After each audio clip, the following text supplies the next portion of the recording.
The Expendables is basically your action hero supergroup movie, and what a fantastic idea that is. You've got Stallone, my boy Statham, Jet Li, Dolph Lundgren, Mickey Rourke, Terry Crews, and on and on. And the opening sequence makes it clear that this movie is made by people who know exactly what it is. We get the cast names in big, chunky, silvery font, like the people who are making this film actually understand that the concept is pretty simple. Get some cool action heroes, get them to do some cool stuff. And straight from the off, we're into an action sequence on a cargo ship off the coast of Somalia, a hostage situation. It's tense, dramatic music, some thermal imaging stuff. The opening sequence strikes a good balance between dangerous and humorous. Dolph Lundgren is the loose cannon of the team, disobeys orders, gets up to some very nasty stuff.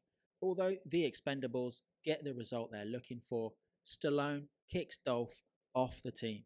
It's a great opening sequence. After seeing The Expendables 4 a few months ago, I decided to go back and watch the original films, and I'm going to sound like someone's grandmother here, but in Expendables 1, everyone looks so young. Stallone looks great, Dolph Lundgren still has the menace that he had in Rocky 4, but Jason Statham looks permanently 35 like he has in every film since the 90s. So I really enjoyed this, and I think a lot of the success is down to the casting. You've got your action guys, Stallone, Jet Li, and so on. You've got your wrestling and sports stars, Randy Couture, Steve Austin. You've got your comedians, like Terry Crews. Over the course of the movie, everyone gets their time to shine. Mickey Rourke is also great. I think Hollywood did a bit of a number on that guy, and judging by the monologue he does here, you have to wonder, what great performances have we missed out on from him over the years?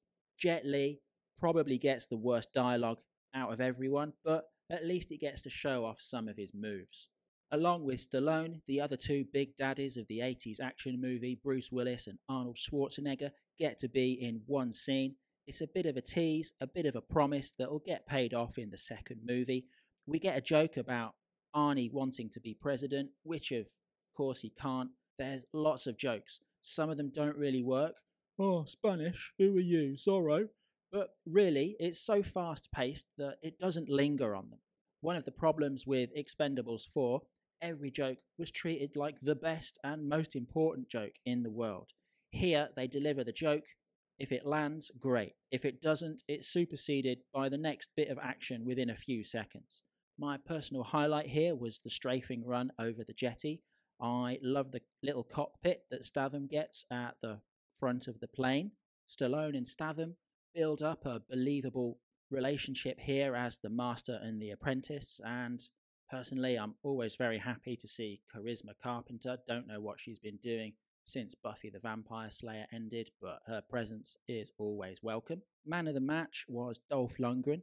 Going to spoil what happens to him here. So after he gets chucked out of the team, he kind of temporarily joins the villain, sells out the team, goes on to the other side.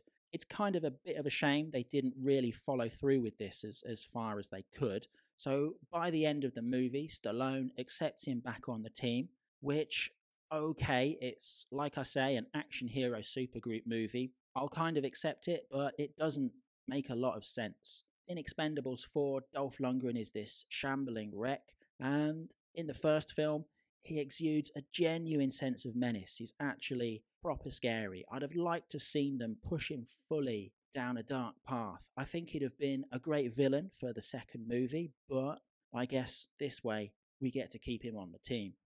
Overall, The Expendables does exactly what it's advertised to do. Some of the jokes are a bit corny, it's a bit of a shaky start in places, but if you like action movies, then I think this would hit the spot. Thanks for watching.